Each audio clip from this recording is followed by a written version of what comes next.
पापा महावीर फोगाट की तरह यो गांव में भी एक आदमी रहवे था। उसका नाम था महावीर पोपट।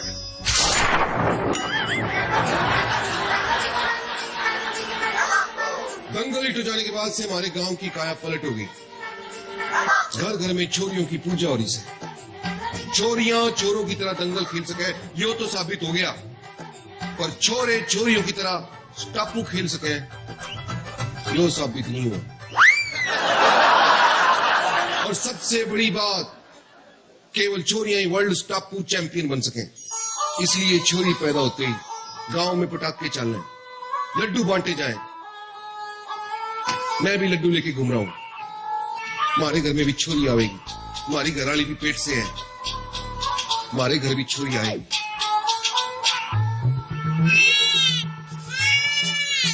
लेकिन महावीर पोपट की किस्मत में बेटी नहीं थी। हमारे गाँव पोपट जी दूसरी बार भी बेटा ही हुआ है। नैना जो सांझ ख्वाब देखते थे, नैना बिछड़ के आज रो दिए हैं।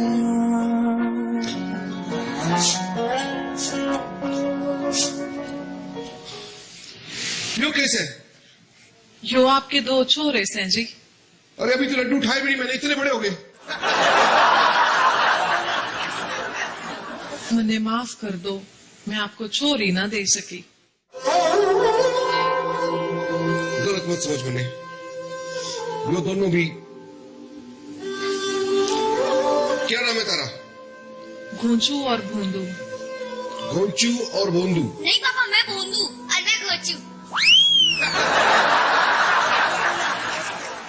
देखो, ये दोनों भी मुझे उतने ही प्यारे लगे जितने महावीर जी को गीता और बबीता थे। पर हमारा सपना एक छोरी पूरी कर सके। लेकिन पोपट की जिंदगी में एक ट्विस्ट आ गयो।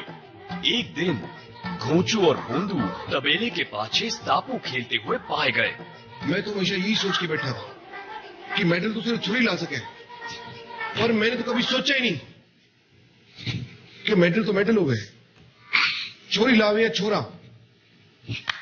चलो आज से तुम दोनों की ट्रेनिंग शुरू। ट्रेनिंग?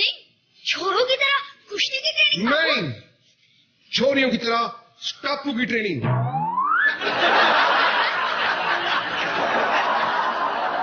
आज से तुम एक टांग पे चलोगे और एक टापू खिलाड़ी की जिंदगी जियोगे। टांग ऊपर, अपनी।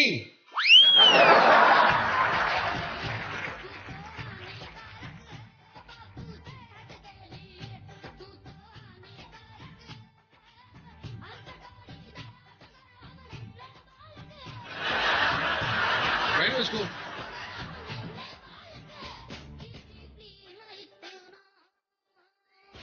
पहनो।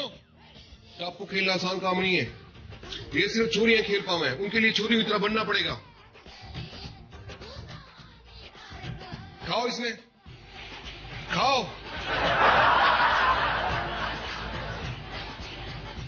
चलो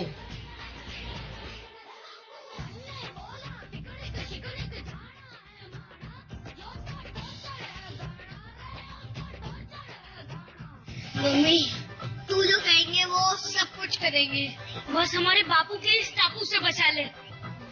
साल भर के लिए भूल जाओ कि तुम्हारी कोई मम्मी से। अरे अभी से भूल गए क्या? जो चीज तने इस टापू से दूर करेगी मैं उसको दूर कर दूंगा। और ये क्या है?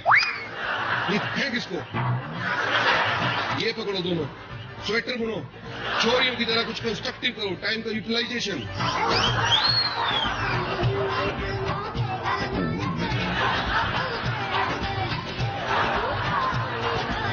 और फिर महावीर पोपट की मेहनत रंग लाई।